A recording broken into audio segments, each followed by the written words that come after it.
যদি আমি দুনিয়াতে নিজের মৃত্যুকে নিজে নিয়ে আসি, অর্থাৎ আত্মহত্যা করি, তাহলে আমাকে কেউ জানাজা দিবে না, আমার গোসল করানো হবে না। আমাকে কুকুর বিড়ালকে যেভাবে মরার পর পুঁতে রাখা হয়, তেমনি ভাবে আমাকেও মৃত্যুর পরে পুঁতে রাখা হবে, এবং আমাকে কোনো ভালো জায়গায় পুঁতে রাখা হবে না।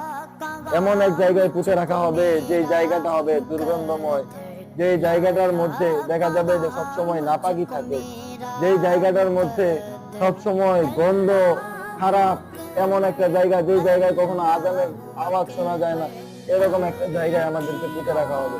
আমরা থাকতে পারবো তো সেখানে? এই গন্ধের মধ্যে আমরা থাকতে পারবো তো?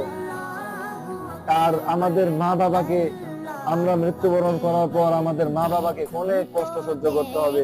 যেমন পাশের বাড়ির লোকে বলবে যে তুমি তো এত অভাগা যে তোমার সন্তান, সে তোমার কথা শুনে নাই, আল্লাহ তাআলার কথা শুনে নাই, সে নিজের